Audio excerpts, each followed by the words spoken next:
Hello guys! Welcome back to our vlog!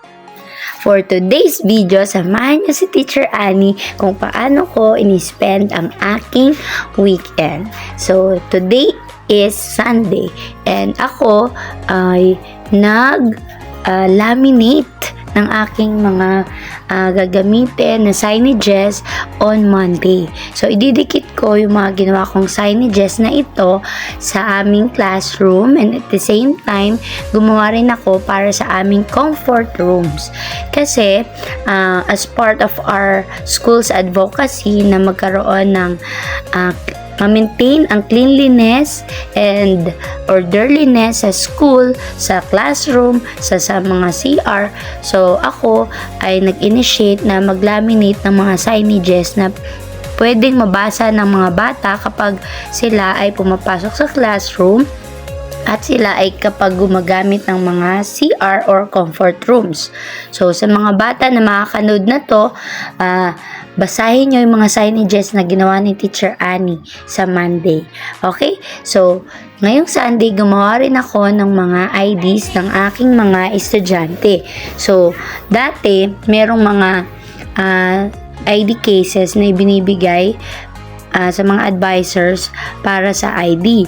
Yun nga lang, this school year, naubusan ako at yung isang section ng co-teacher ko ng ID cases. So, kahit ilang months na lang bago matapos ang school year, dahil kinukulit ako ng mga bata para sa kanilang ID, edi gumawa lang ako ng paraan para malaminate ko yung mga IDs ng mga bata. Kasi, araw-araw kinukulit nila ako yung ID daw nila. So, ni-scan ko lang yung ID ng school, and then in-encode ko yung mga pangalan nila isa-isa, pinrint ko, and then pinicturean ko rin sila para magkaroon ng pictures yung ID nila. So, medyo matrabaho lang siya guys. Alam nyo, parang ilang weeks ko na to, 3 weeks or 1 month ko na tong ginagawa yung ID nila. Paunti-unti lang kapag may free time ako. So, ayan guys, pinainit ko na yung laminator para ilalaminate ko na yung mga nagawa kong IDs. So, yung iba, kompleto yung details nila sa ID. Yung iba naman, hindi kasi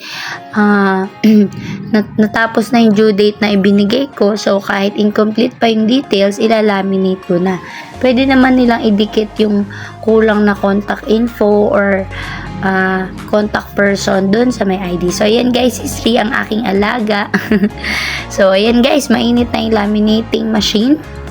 Yung aking laminator, nag-try na ako mag-laminate ng isang ID. So, natuwa naman ako sa result. Medyo hindi lang siya pantay. Kaya, inaayos ko ng mabuti yung mga IDs bago ko siya i-laminate.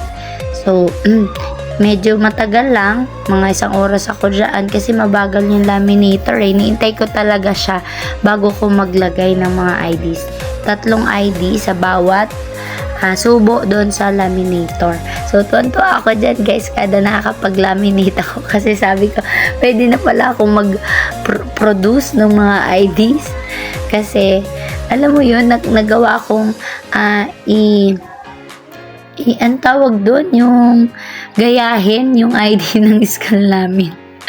So, luckily, nakapag-purchase ako sa Shopee ng laminating film na maliliit na kasya dyan sa ID, and then bumili na lang din ako ng photo paper tsaka yung matigas na paper na pagpiprintan ko ng ID para mabuo ko yung school ID ng mga bata. Sabi ko nga sa kanila, ilang months na lang matatapos na yung school year, hinahanap nyo pa rin sa akin yung ID nyo. Ayoko kasi na ganun yung bang araw-araw may nangungulit sa'yo. Kasi kino-compare nila sa ibang section. Sabi nila, teacher, yun sa kabilang section meron na, yung kuya ko, yung ate ko may ID na, kami na lang wala. Kaya sabi ko, sige na nga, I will do my best para magkaroon kayo ng ID. So, next school year, sisikapin ko na hindi kami maubusan ng ID cases para agad kong maibigay yung mga IDs nila.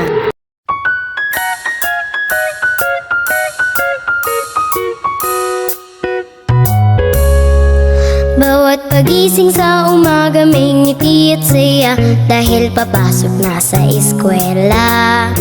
Mula umaga hanggang hapon ang palagi kong kasama, kaklase na kay saya. Makukulit, magugulo, maingay at nabubuyo, kaya sila'y napapagalitan ng teacher ko. Hindi batang mabuti, palagi ay seryoso ang mga bata na katulad ko. Buhay eskwela kay saya't sadyang walang katulad. Dito'y binubuo sa isip ang mga pangarap. Ang sipag at tiyaga'y punong-puno ng pagsisikap. Bawat hinahangad sana'y matupad. Buhay eskwela ay hindi laro, kaya't mag-aral. Huwag kalimutan na sa araw-araw ay magdasal. Igalang natin lagi ang ating mga magulang. Mabuting bata ang dapat ay ganyan. Si tatay at si nanay ay katulong sa mga assignments na ginagawa gabi-gabi. At sa umaga ay hinahanda ang babaunin ko. Bibigyan ko naman ng katabi. Makukulit, magugulo, maingay at nambubuyo, kaya sila'y napapagalitan ng teacher ko. Hindi batang mabuti, palagi ay seryoso ang mga bata na katulad ko. Buhay eskwela'y kisaya't sadyang walang katulad. Dito'y binubuo sa isip ang mga pangarap. Ang sipag at tiyaga'y punong